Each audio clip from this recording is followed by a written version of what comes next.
चलिए बच्चों, शुरू करते हैं आज कक्षा 10वीं का अपना एक नया व्याकरण का अध्याय, जिसका नाम है रचना के आधार पर वाक्यों के भेद। तो सबसे पहले हम जानते हैं कि वाक्य किसे कहते हैं। सार्थक शब्दों का वह समूह जो पूर्ण अर्थ प्रकट करता है उसे ही वाक्य कहा जाता है। जैसे शुभम बाजार जाता है, प्राची ने पूजा की, या पक्षी आकाश में उड़ते हैं। इनकी जगह अगर मैं बोलूं जाता, बाजार, है, शुभम, या पूजा की, ने, प्राची, या फिर उड़ते में, हैं, पक्षी, आकाश, तो ये सब उल्टा पुल्टा लगेगा ना, इनका कोई अर्थ नहीं बनेगा। एक पूर्ण अर्थ जो हमें पहले वाक्य पढ़ने पर हमारे सामने प्रकट हो रहे थे, वो अर्थ अब अगर हम शब्दों के क्रम को बदल दें, उलट पलट कर दें, तो ये वो पूर्ण अर्थ अब हमें नहीं मिलेगा। इसीलिए सार्थक शब्दों का वह समूह जो पूर्ण अर्थ प्रकट करता है उसे ही वाक्य कहते हैं।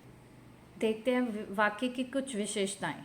वाक्य के हर शब्द का कुछ न कुछ अर्थ होता है। वाक्य के हर शब्द की आपस में संगति होनी चाहिए, मतलब एक शब्द दूसरे से जुड़ा हुआ होना चाहिए या कनेक्टेड होना चाहिए, ताकि अर्थ का अनर्थ ना हो। और वाक्य में पूर्ण अर्थ अभिव्यक्त करने की क्षमता होनी चाहिए। जब भी हम कोई बात कहते हैं और उस बात को कहने से या उस वाक्य के कहने से सुनने वाले को अर्थ अगर ग्रहण नहीं हो पाता, उस बात का सही अर्थ, तो इसका मतलब उस वाक्य में अभी अपूर्णता है, वो वाक्य अभी अपूर्ण है, पूरी तरह से सही नहीं है। उसके बाद चौथी विशेषता जो सबसे महत्वपूर्ण है कि वाक्यों में प्रयुक्त शब्दों में एक निश्चित क्रम होना चाहिए। मतलब आप सबसे पहले कर्ता यूज़ करेंगे, उसके बाद कर्म, उसके बाद पूरक और फिर क्रिया। और ऐसा भी हो सकता है कि आपका किसी वाक्य में कर्ता, कर्म और क्रिया ही हो, या कर्ता और क्रिया ही हो, तो ये वाक्य की एक निश्चित क्रम होता है। उसके बाद वाक्य के कुछ अंग हैं, जैसे वाक्य के दो ही अंग हैं, जो एक है उद्देश्य और एक है विधेय। उद्देश्य और विधेय, जिसको इंग्लिश में हम सब्जेक्ट एंड प्रेडिकेट भी बोलते हैं, है ना, पढ़ा होगा आप सब ने। तो उद्देश्य क्या होते हैं? वाक्य में जिसके बारे में कुछ कहा जाए या बताया जाए उसे उद्देश्य कहते हैं। जैसे शिवानी चित्र बना रही है और मयंक ने रोहन को मारा। तो वाक्य किसके बारे में है? एक तो शिवानी के बारे में और एक मयंक के बारे में। तो जिसके बारे में वाक्य में कुछ कहा जा रहा है वो उस वाक्य में उद्देश्य होते हैं। और विधेय क्या होते हैं? वाक्य में उद्देश्य के बारे में जो कुछ भी कहा जाए उसे विधेय कहते हैं। जैसे सूर्य पूर्व में उगता है, तो इस वाक्य में उद्देश्य हमारा सूर्य है ना, लेकिन सूर्य के बारे में क्या कहा जा रहा है कि वो पूर्व में उगता है। ऐसे ही तारे उद्देश्य हैं और तारों के बारे में कहा जा रहा है कि आकाश में चमक रहे हैं। तो ये जो पीछे वाले भाग है वो विधेय हो गए। तो इसी तरह जो जिसके बारे में कुछ कहा जाता है वो उद्देश्य होता है, और जिसके बारे में जो कुछ भी कहा जाए वो विधेय होता है। तो आप जान ही गए होंगे उद्देश्य और विधेय क्या होते हैं। अब जानते हैं वाक्य के भेद। तो वाक्य के भेद दो आधारों पर किए जा सकते हैं, एक तो अर्थ के आधार पर और एक रचना के आधार पर। तो रचना के आधार पर वाक्यों के भेद इस प्रकार है। हमारे कोर्स में रचना के आधार पर ही वाक्यों के भेद हैं, तो हम इसी की जानकारी लेते हैं। रचना के आधार पर वाक्यों के 3 भेद होते हैं, जो है सरल वाक्य, संयुक्त वाक्य और मिश्र वाक्य। सरल वाक्य, संयुक्त वाक्य और मिश्र वाक्य, ये 3 भेद वाक्यों के हैं रचना के आधार पर। तो इसमें से सबसे पहले हम सरल वाक्य जानते हैं क्या होते हैं। सरल वाक्य वह स्वतंत्र उपवाक्य होता है जिसमें कर्ता, कर्म, पूरक, क्रिया विशेषण और क्रिया में से कुछ या सभी घटकों का योग होता है। इन वाक्यों में एक ही कर्ता और एक ही क्रिया होती है। अच्छा, अभी हमने वाक्यों का जो क्रम होता है ये तो इसी क्रम में रखते हुए हमें जो सरल वाक्य होते हैं उनमें या तो जो जितने भी घटक हैं, कर्ता, कर्म, पूरक, क्रिया विशेषण और क्रिया, या तो इन सब में से सभी चीज़ें होती हैं उस वाक्य में, या कुछ चीज़ें होती हैं और उनको जोड़कर ही एक जो वाक्य बने उसको सरल वाक्य कहेंगे। और सरल वाक्य में एक चीज़ ध्यान रखनी है कि कर्ता और क्रिया ये दोनों चीज़ें ज़रूर होंगी।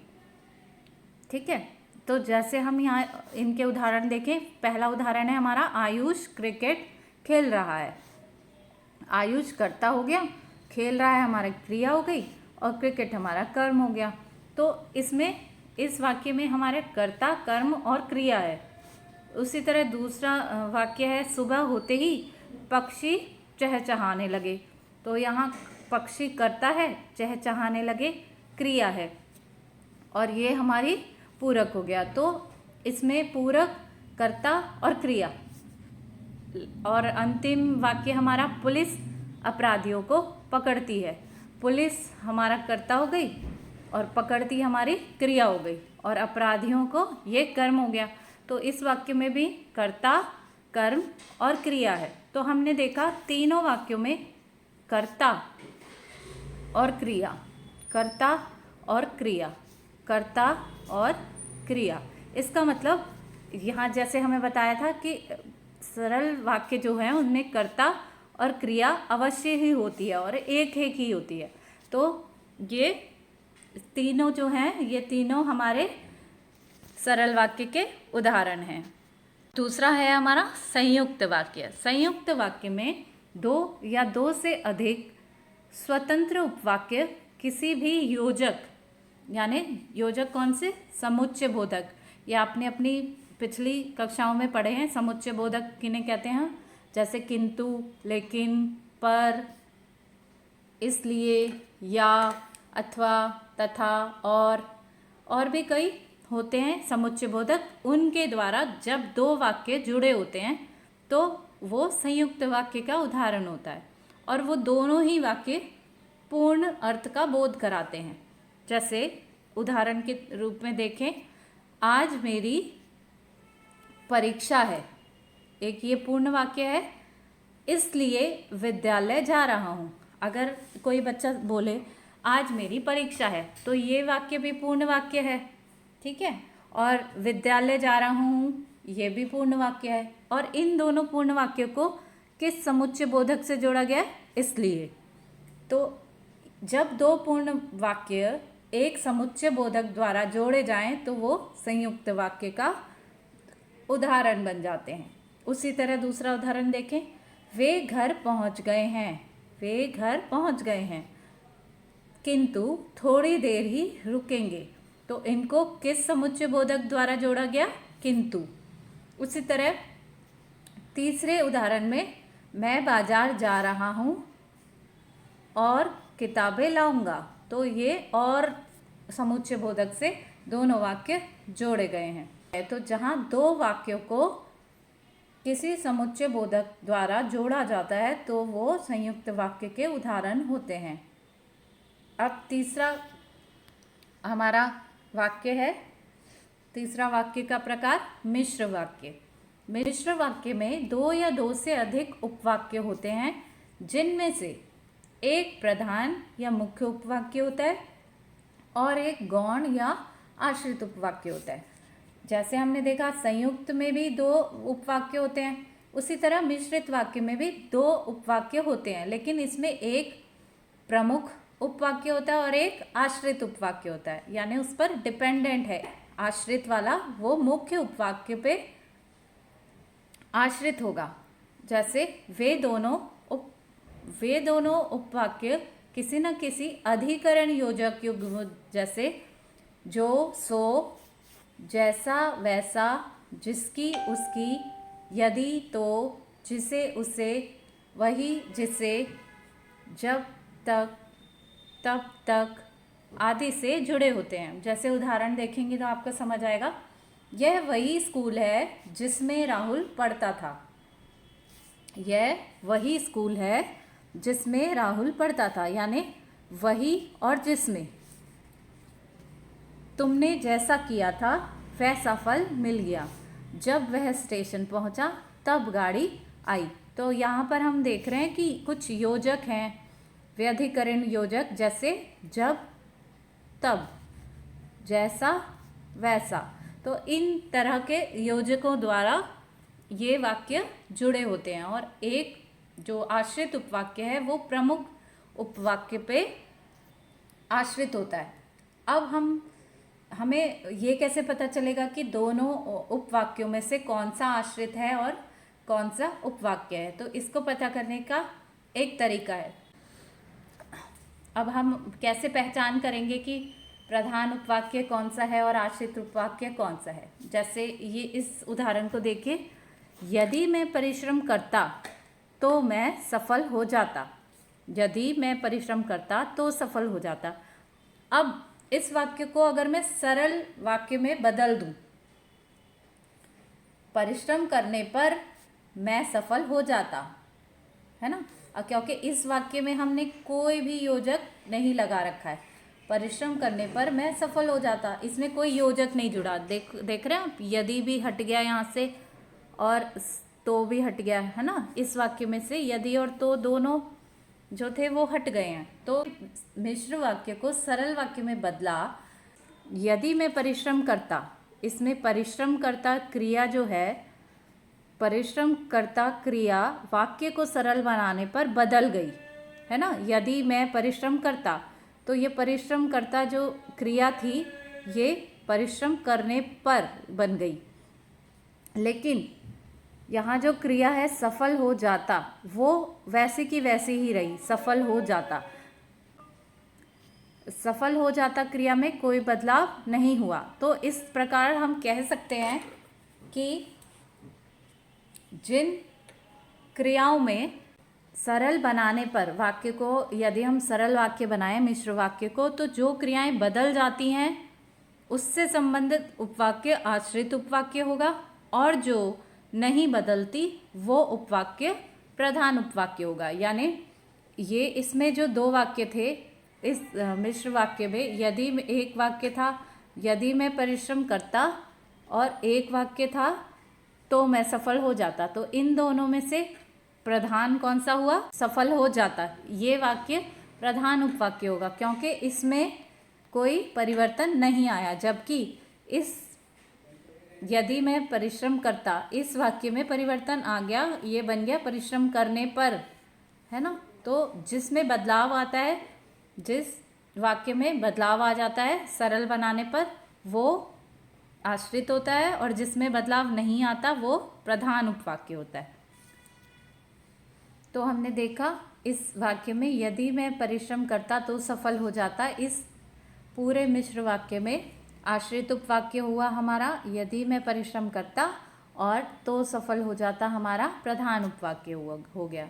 ठीक है, तो अभी जैसे हमने मिश्र वाक्य को एक सरल वाक्य में बदला था, तो इस तरह से बदलने को, वाक्य को जब हम एक प्रकार से दूसरे प्रकार में बदलते हैं तो उसे वाक्य रूपांतरण कहा जाता है। क्या कहा जाता है? वाक्य रूपांतरण। जब सरल वाक्य को संयुक्त वाक्य या मिश्र वाक्य में, या संयुक्त वाक्य को सरल या मिश्र वाक्य में, या मिश्र वाक्य को सरल और संयुक्त वाक्य में बदल कर लिखा जाता है, तो इस प्रक्रिया को वाक्य रूपांतरण कहते हैं। जैसे एक उदाहरण देखते हैं। यहाँ पर हमें एक सरल वाक्य दिया गया है और उसको हमें संयुक्त और मिश्र में बदलना है। सरल वाक्य हमारा क्या है? हमारा सरल वाक्य है दवा लेने के लिए वह अस्पताल गया। तो ये एक बिल्कुल सरल वाक्य है। तो हमें इसको संयुक्त बनाना है, तो संयुक्त बनाने के लिए हमें एक योजक लगाना होता है। जैसे हमने यहाँ पर योजक प्रयोग किया इसलिए, तो ये बना उसे दवा लेनी थी इसलिए वह अस्पताल गया। ठीक है, तो ये दो वाक्य जुड़ गए इसमें। उसे दवा लेनी थी एक ये वाक्य है और एक है वह अस्पताल गया। दो वाक्यों को एक योजक चिन्ह से हमने जोड़ दिया और ये हमने इसको संयुक्त वाक्य बना दिया। उसी तरह अब इसी सरल वाक्य को मिश्र वाक्य में बदला। जब उसे दवा लेनी थी तब वह अस्पताल गया। क्योंकि मिश्र वाक्य में जब और तब जैसे योजक जोड़े जाते हैं ना, अभी हमने पढ़ा था। तो जब उसे दवा लेनी थी तब वह अस्पताल गया। तो इस तरह जब हमने इस वाक्य को बदल दिया तो ये मिश्र का उदाहरण बन गया। एक और उदाहरण देखते हैं। यहाँ पर हमें मिश्र वाक्य दिया गया है और इसको सरल और संयुक्त बनाना है। जैसे मिश्र वाक्य हमने दिया गया हमें, मैंने उस महिला को सड़क पार कराई जो अंधी थी। तो यहाँ पर किस योजक चिन्ह का प्रयोग हुआ है? जो, उस और जो, है ना। उस महिला को सड़क पार कराई जो अंधी थी। अब यहाँ पर इसका सरल बनेगा, मैंने अंधी महिला को सड़क पार कराई। ये बिल्कुल सरल वाक्य बन गया। और संयुक्त बनाने के लिए हमने यहाँ पर क्योंकि योजक चिन्ह का समुच्चय बोधक का प्रयोग किया है। मैंने महिला को सड़क पार करवाई क्योंकि वह अंधी थी। ठीक है, तो इस तरह हमने इस मिश्र वाक्य को संयुक्त में भी बदल दिया। तो इसी तरह के प्रश्न आपके परीक्षाओं में भी पूछे जाते हैं कि आपको कोई, या तो आपको वाक्य दिया होगा और आपको पहचानना होगा कि उसका प्रकार क्या है, या फिर आपको वाक्य दिए होंगे और उनका आपको वाक्य रूपांतरण करना होगा। तो ये इसका हम अभ्यास करेंगे आगे अपनी अगली वीडियो में, और फिर इसको और अच्छे से हमारा अभ्यास हो जाएगा।